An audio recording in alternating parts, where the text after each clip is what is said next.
Well, I'm excited. I love golf. I love competition, and be teaming up with Pat against two of the greatest quarterbacks to ever play the game. I think it's going to be a pretty fun competition for us. Looking forward to it, and at the same time, I'm going to do some cool donation stuff with it, and jumped at the opportunity when I was asked. How did it happen, Josh? Well, I think this thing's been going for a few years now, and I think people really just, people want to watch not just professionals play golf. When you throw out some amateurs and get to watch them golf, I think it relates to people. And again, to get out there and talk some smack to Aaron and Tom, people are going to love that, and I'm going to love doing it. So I'm excited for the opportunity. Josh, golf aside, how do you now approach this offseason? It's the first, Brian Dable's no longer here. And how do you now approach that in your first offseason in which you're familiar with the new offensive coordinator, but it's the first time you've had a new coordinator during your NFL career?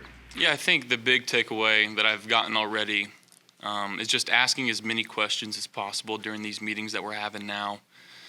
Trying to get on the same page, understand what he's thinking, why he's calling a certain play. And I think that's why me and Dave's had, such success. It was just I understood why he was calling plays. He understood the concepts I liked, I didn't like. So having that open line of communication with Dorsey, and Dorsey's not Dave's isn't Dorsey. He's his own man. He's going to have his own wrinkles to this offense, and I'm excited to see what he can do. He's worked his tail off to get to the position where he's at right now. But asking those questions and having that open line of communication of, hey, I don't really like this concept and this and that. And for the most part, he knows that because he's been around, me for 3 years and vice versa. And I'm looking forward, to being able to run some plays that he's calling. And, I've got no doubt that he's going to be successful at what he does. How much do you have to take into account that, sure, he knows you, you know him, but you also, at the outset, there's got to be a give and take, and you have to respect that where his instincts may lie, and the fact that there has to be some give and take, and he is essentially the boss in some ways. Absolutely. And as a quarterback, I'm just the extension of the offensive coordinator. Whatever he's trying to call on the field, I got to go out there and understand why, and then try to go out and execute it, and kind of be that relay between the other players and what he's trying to call. So, but again, having these meetings now, and just like I said, asking as many questions to Joe, and there's some things that we're switching up. There's some things that we're probably going to keep the same. But again, we won't really know until we're actually calling plays, whether it's in training camp or in preseason, and trying to get that feeling down of the flow. And I know you guys might think it's crazy, but just even hearing a different voice in my head, my headset, it'll take some time to get used to. But like I said, I got supreme faith in what Dorsey's capable of, and the offensive mind that he is. And he's been great so far. I don't expect anything less. I've seen what's going on around the league with Tyreek Hill and the trades and all that. Now Deebo Samuel asking for a trade to get the Diggs deal done and to know what it is. What did that mean for you guys, especially now, having it done and moving forward from there? Well, I'm super excited about it. I'm happy I get to keep my guy here, and there's a lot of different ways that could have played out, and I'm thankful that he likes his place enough to call this his home for hopefully the next 6 years, and to have again the corner piece of our receiving core come back. And I know we're adding a couple guys, we're subtracting a couple guys, but we all understand what type of player Stefon Diggs is, and he's one of the best, if not the best receiver in the game, and what he's able to do for this offense and open up different areas for us. It's key, and again, having Dorsey, who knows him, the same verbiage, things of that nature, it's only going to help our offense that much more. So another year down with him, more to learn from him and his body language and what he sees and what I see, and try to pair those up together. It's going to be good. And to have a full now real off-season training camp going into it. I think it's going to be great, and I'm excited again to continue to throw to our guys. Josh, I think we saw the video of you talking to Von on the phone as he was making his decision, and you were kind of recruiting him to an extent. When you were having that conversation, did you think it was actually something that could happen? And then once you found out the news of it happening, what was your reaction? Yeah, I mean, I worked my tail off to try to get him here, Now I'm thankful that he's here. He's been a heck of a player in this league for a long time, and shows no signs of slowing down. He's one of those guys that you have to count for him in every protection. So to have that on the other side of the on the defense now, and force the ball out maybe a little quicker and allow our corners and safeties to be a little more aggressive, and it just kind of changes the whole dynamic of a defense when you've got a guy that you have to focus so much attention on. And even for our young guys like Greg and Boogie and AJ to learn from a guy like that, I think that's going to be super helpful, not just for the coming years, but the years after that as well. Hey Josh, there's some guys who aren't going to be here because it is voluntary. There are some quarterbacks in the league who don't always show up to voluntary. What is your stance on the fact that you're here? Do you feel like you have to be here as the quarterback of the team? Absolutely not. I don't feel like I have to be here. There's a lot of these unwritten rules and that people live by, and I know in baseball they're prevalent, and people always complain about those unwritten rules. And I'm a Giants fan, so that got poked at a few days ago. But I don't feel like I need to be here, but I absolutely want to be here. I love hanging out with the guys and developing these types of relationships that you don't get otherwise. I love going to camp and staying at St. John Fisher for those 2 weeks or whatever it is, staying up, playing cards, video games, whatever it is, developing that camaraderie. And again, we're in Buffalo. We're not in a big city and a big port where you can just fly out to anywhere you want to. And I think there's a lot of good in that, especially when it comes to developing a football team where guys got to hang out with each other, guys got to go over and play cards and watch TV and watch movies and go golfing together. And I think that develops a stronger bond between teammates, which pays dividends on the field, in my honest opinion. Josh, some pieces returning, Stefon Diggs getting locked up, but there's some pieces that aren't going to be here. John Feliciano, Darrell Williams, and then Cole Beasley. Can you just talk about what those guys have meant to you, Cole specifically, over the last couple of years? Yeah, all three of those guys I think got here a couple of years ago, and really helped change the culture, of this organization, and they're going to be greatly missed. I developed some real deep relationships, obviously with Cole, him being my receiver, and him being my safety valve really for the last few years.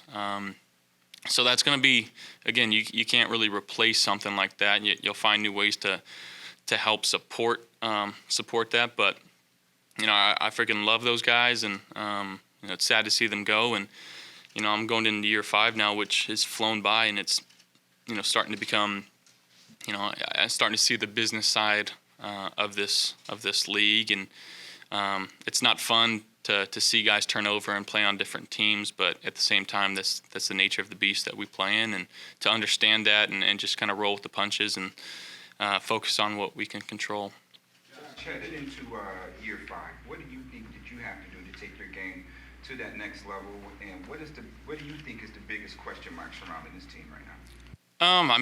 Question mark. We gotta get over the hump in the playoffs, and you get into the playoffs by winning your division, and we got to continue to find ways to come out a little stronger out of the gates. I think myself especially, making sure I'm on time, making the right reads, and giving our guys good enough balls to get some more rack. And that's one thing I think on offense. Run after catch wasn't very high last year, but again, that's me putting the ball where it needs to be and allow our guys to catch it in a good position to make a run after the catch. So working on that. That's been one of my biggest takeaways in this offseason, and trying to work on just ball placement and allowing our receivers to do that. How do you square or digest 3 months later how the season ended? Yeah. Again, everybody wants to talk about that, and it is what it is. It happened. There's no going back. If it was 3 months ago, might as well have been 10 years ago. So we've completely turned our focus towards this next season and trying to figure out how do we take that next step, how do we win that Super Bowl. And again, every team's goal should to be win the Super Bowl every single year. And it's 31 teams that are going to be unhappy at the end of the season. So again, we got to find a way to get to it and win it. And I'd be lying if I said like that's what drives me. It's to win a Super Bowl and get it done. And we're gonna exhaust all valves of option in order to get that done. And with what Bean and Coach McDermott are doing, supplying us with who we think are the right guys in this building.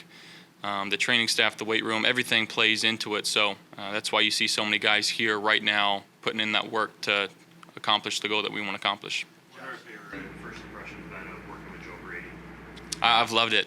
He's a big office guy, so I don't know if you guys have ever seen my Twitter, but I like The Office. I like the GIFs.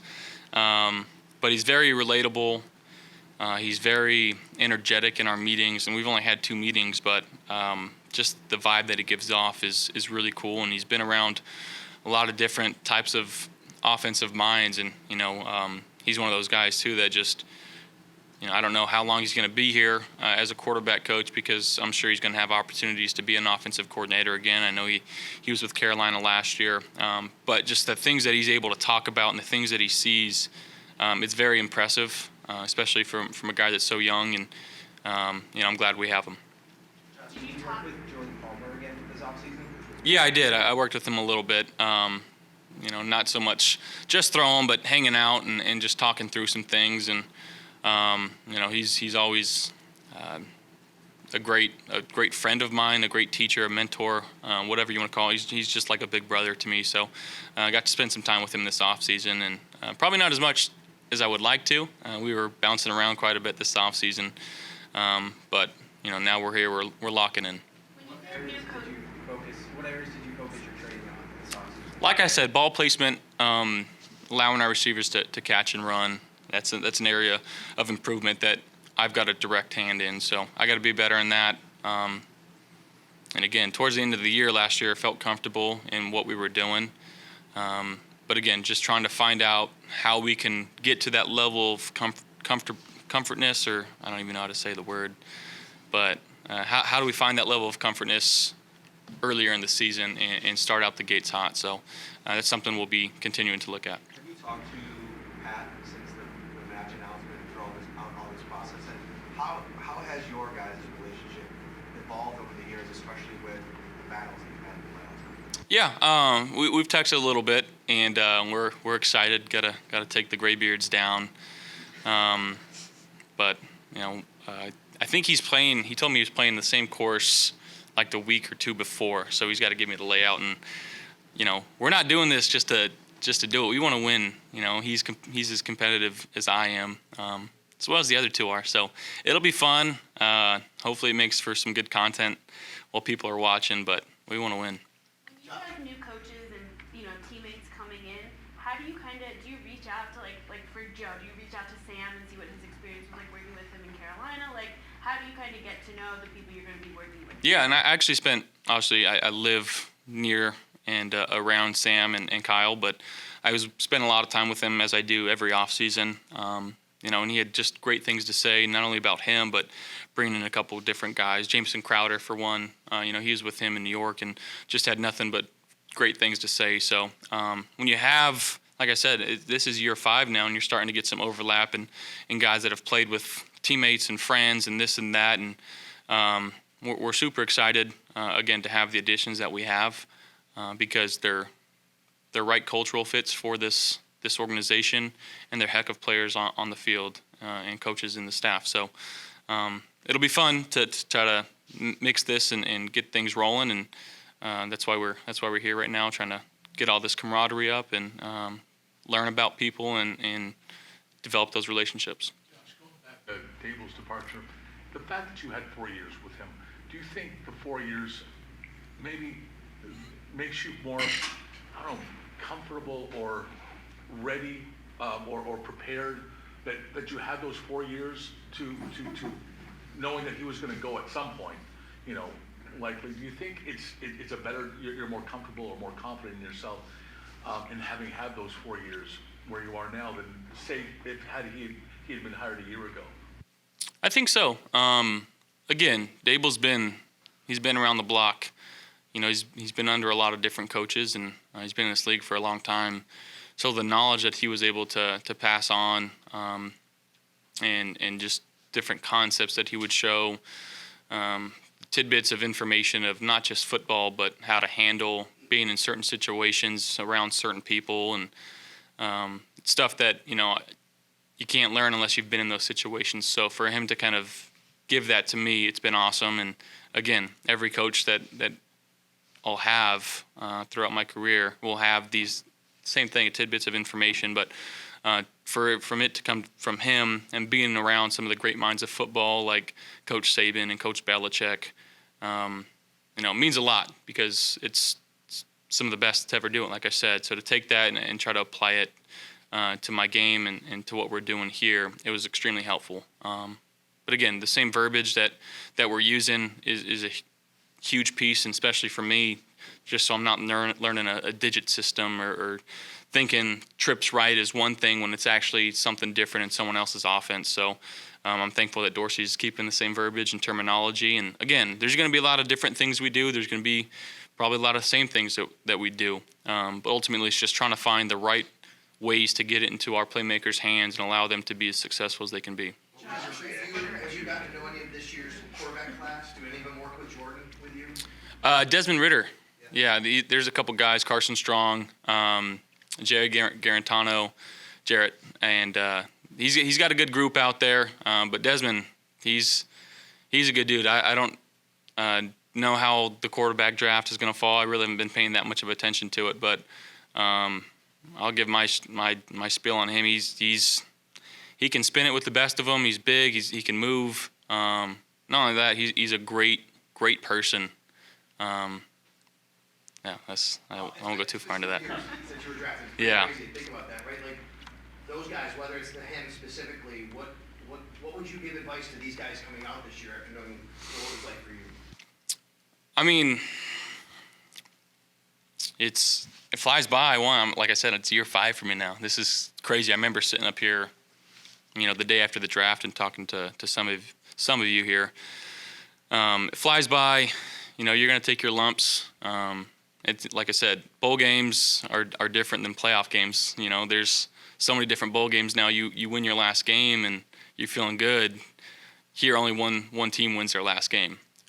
So it's a long, grueling season. You got to take care of your body, and then on top of that, just the mental aspect of how to navigate being a professional football player and daily life of a pro. And it's something that's easy to do if you find the right people to believe and trust in and put your faith in. So that's my advice. What was your reaction to the rules change for overtime in the playoffs? Yeah, it was. Yeah, I mean, it is what it is. Year too late, but no, I'm just playing. Again, I didn't hate the rule. I don't know if people think that I had something to do with it, but it just happened to be us that year. And like I said, I alluded to it after the game. I think the Kansas City Chiefs were in the same position the year before they won the Super Bowl. The Patriots beat them in overtime. They didn't get to see the ball. So it is what it is. Whether we're in that situation again, I guess now we'll have a chance. But there's things that we could have done throughout the game that would have maybe limited that opportunity and allowed us to maybe not go into overtime. So, again, there's many ways you can look at it, but now, you know, the other team gets a chance, so I think that's cool too. So if it becomes known as the Josh Allen rule or the Josh Allen clause, are you going to be okay with that? Yeah, I don't really want it to be, you know. I love football. How has this quarterback room been as a whole? I know, not before, but just working together with everyone. What has this group been like? It's been great. I got to play with Case at the American Century golf tournament a few years ago. I got to talk with him there, and we golfed the whole round. So I'm familiar with him, and now having him in the room, it's been great. He's awesome. he likes to laugh and joke like we do in our quarterback room. We try to keep it as light as possible. And Matt, he just knows the deal. Spent some time with Matt in the off season too. I live about 25 minutes away from him, and I'm glad we get to have him and his family back too. They're one of our favorites. And again, but Joe, what he's able to bring to the table there as well. It's a good vibe, and I don't see it getting bad, and it's only going to get better from here, which is a good thing. Josh, how beneficial is these phase 1 workouts, and what new face in this locker room has caught your attention? I think, well, the benefits, obviously, I love competition, and I love being around the guys and competing. If I was by myself still in Orange County, I'd probably still be golfing and not working out as much as I should. So it allows me to be in the building and doing the right things, and I think that's with a lot of guys too, that they're in here doing the right things, getting treatment on their body, not eating as much as they should. That's a big thing. And then you said new face that's caught my attention in the building. OJ Howard, he's a big dude. Like, I saw him running today, and it was just like, I don't want to be in front of that guy. And we got some big tight ends that are scary looking when they got the ball in their hands. So it'll be fun.